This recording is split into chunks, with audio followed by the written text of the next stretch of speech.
Cain's wife. The oldest mystery in Genesis, finally investigated.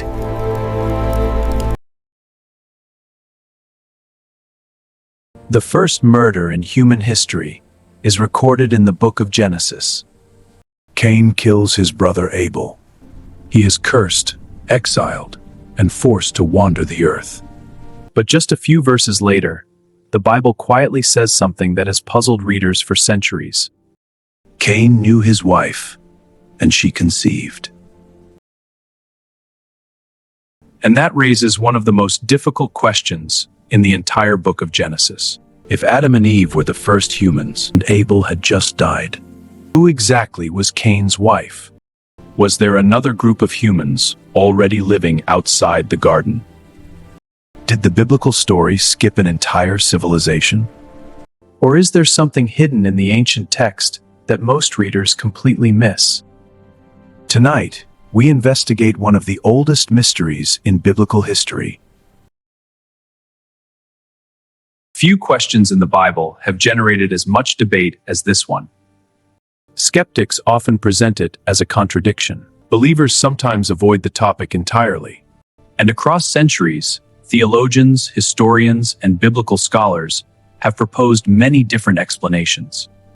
But when we approach the story like investigators, carefully examining language, historical context, and the structure of Genesis, a fascinating pattern begins to emerge.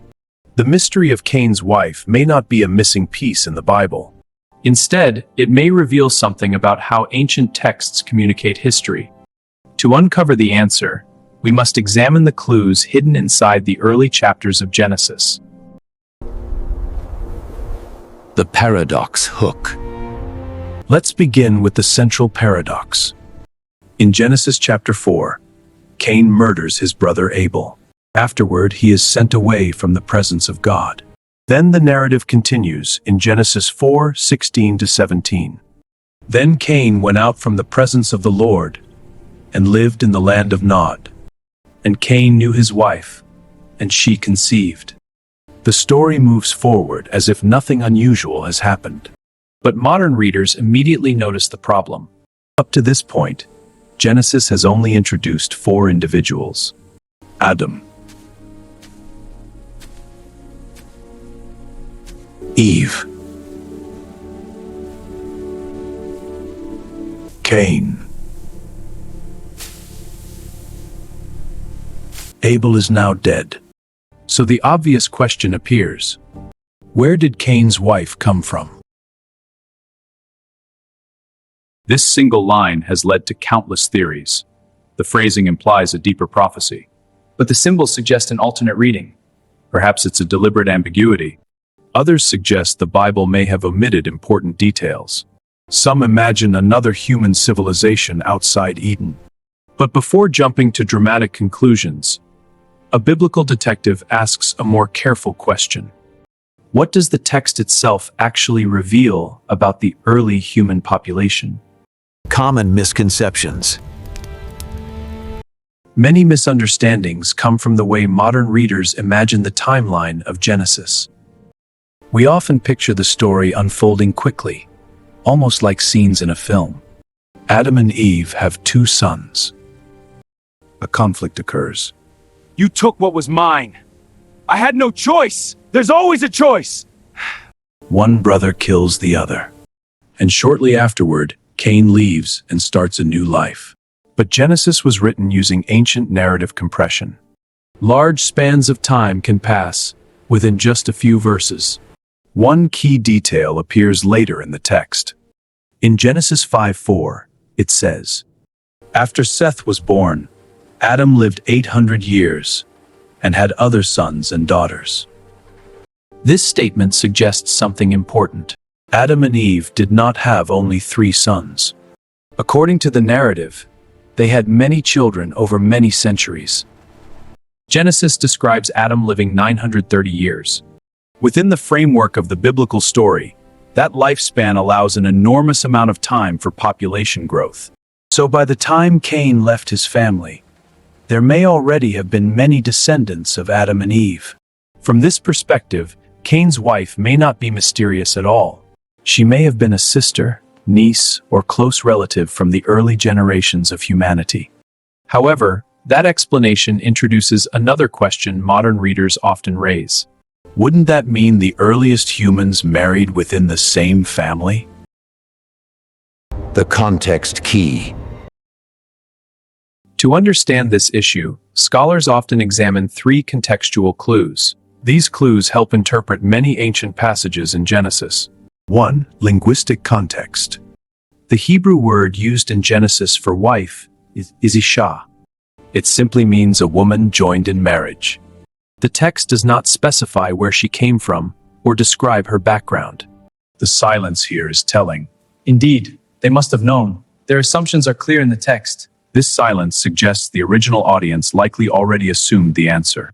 Ancient readers familiar with the genealogy of Genesis would expect early humanity to come from a single family line. 2. Cultural context.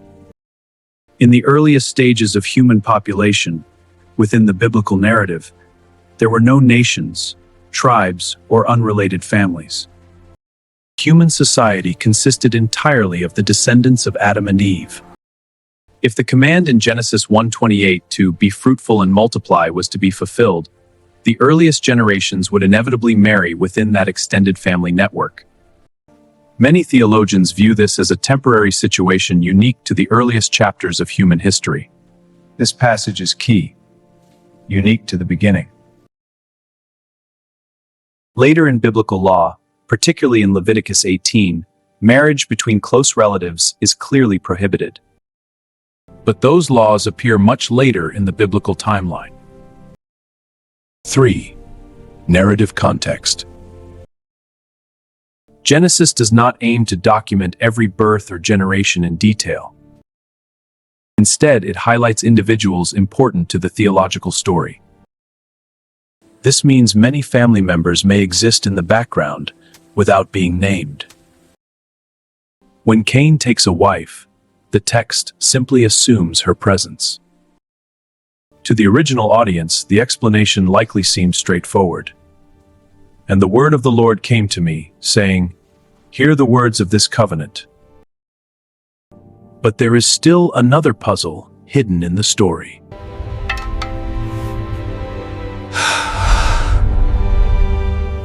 The aha moment. After Cain receives his punishment, he expresses fear. In Genesis 4:14, Cain says, "Whoever finds me will kill me." At first glance, this statement seems strange. If only a few people existed, who exactly was Cain afraid of? But when we consider the possibility that decades had passed since Cain's birth, the situation changes dramatically. If Adam and Eve had numerous children and grandchildren during that time, the early human population could already be growing. Cain's fear may not refer to unknown tribes or hidden civilizations. Instead, he may have feared revenge from members of his own extended family.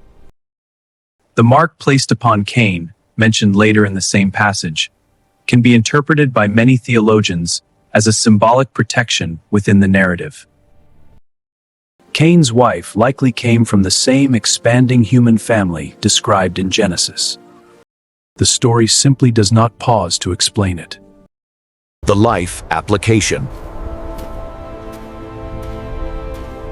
When we step back from the mystery, the narrative reveals something deeper than a genealogical puzzle. The story of Cain represents the first fracture within the human family. According to the biblical narrative, humanity begins as a single household. But almost immediately, conflict appears. Jealousy leads to violence. Violence leads to exile. And exile leads to the spread of human civilization. In Genesis 4, Cain eventually builds a city and names it after his son Enoch. This moment symbolizes the beginning of organized human society in the biblical storyline. What began as a family tragedy becomes the starting point of human culture. Many theologians interpret this progression as a reflection of humanity's complex moral journey. Civilization grows. But it grows out of a broken story. So the question, who was Cain's wife, may not be the central mystery after all. The deeper revelation lies in how Genesis portrays the origins of humanity. Within the biblical narrative, all people share a single ancestry.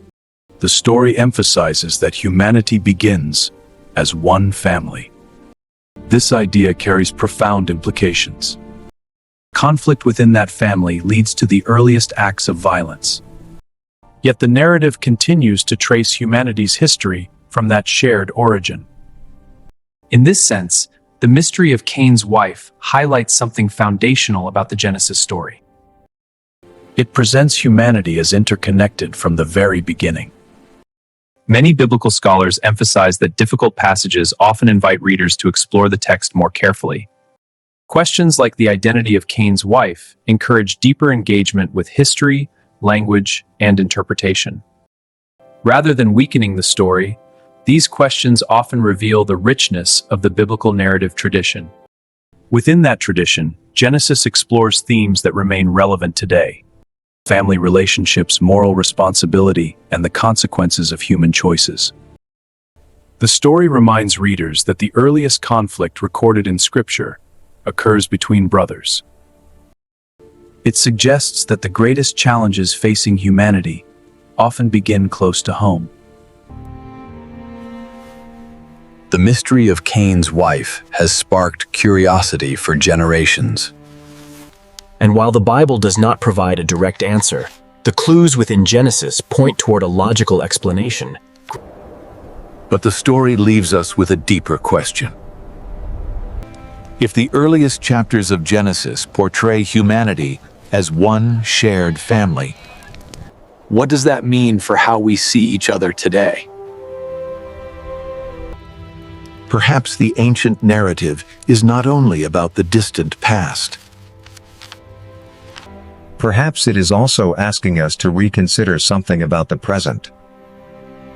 Because sometimes, the oldest stories in human history still have the power to challenge how we understand our own. Because sometimes, the oldest stories in human history still have the power to challenge how we understand our own.